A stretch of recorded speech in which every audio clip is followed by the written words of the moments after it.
A vote is not a stone to throw in anger. It is a seed to plant for a better harvest. Sow it wisely. Register as a voter today and water the future with purpose. Welcome to Master Source Educators. Tomboya presents the rise of Gen Z political consciousness in Kenya, from TikTok to the streets. In recent months, Kenya has witnessed an outstanding awakening among its youths. A new wave of political awareness is sweeping across the nation, largely led by the Gen Z, the young Kenyans born between the late 1990s and early 2010s. This generation, often dismissed as digital addicts, is proving that they are not just tech-savvy, but also deeply concerned about the country's future. What makes this rise unique is not just the anger or discontent, but the creativity, boldness, and clarity with which the Gen Z is expressing itself.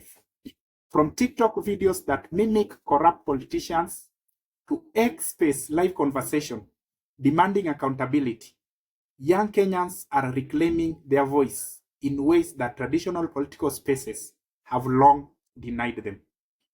A good example is the viral hashtag Occupy Parliament, which saw thousands of young people call out members of parliament for the inflated Finance Bill 2024.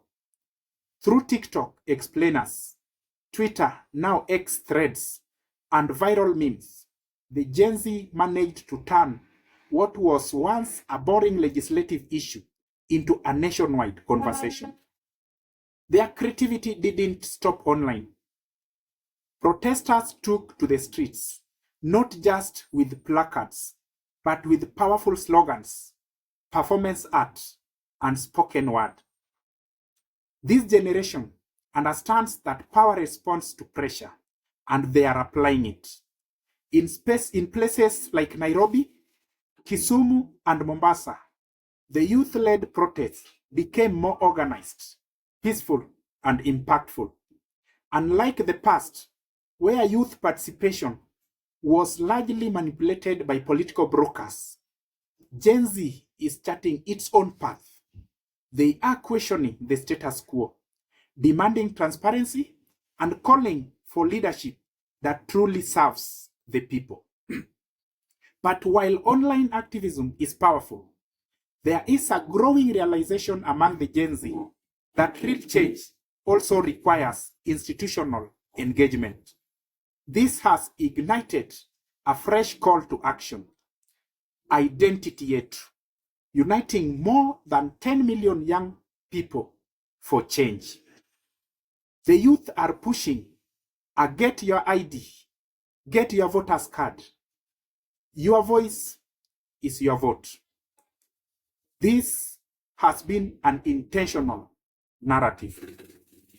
Many young Kenyans still lack national IDs or have not registered as voters. Yet these documents are not just papers. They are passports to civic power. Without them, the youth remain sidelined from key decisions that shape their lives. The same energy that floods the streets and social media must now flow into the electoral process. Voting is not a favor to politicians. It is a duty to the nation, a sacred right earned through decades of struggle. By registering to vote and showing up on the election day, Gen Z can tilt the scales of power and challenge systems that thrive on low voter turnout and voter apathy. Kenya stands at a crossroads. The economy is strained, public trust is low, and corruption still runs deep. Yet there is hope, not from politicians, but from the people. And it is the youth, with their energy, intellect, and passion, who are lighting this path. As we move towards 2027 election, let this be the message. Protest in the streets, speak online, but above all, vote at the ballot. A vote is not a stone to throw in anger. It is a seed to plant for a better harvest. Sow it wisely. Register as a voter today and water the future with purpose. Gen Z is not just the future. They are the now. And their time has come. Thank you.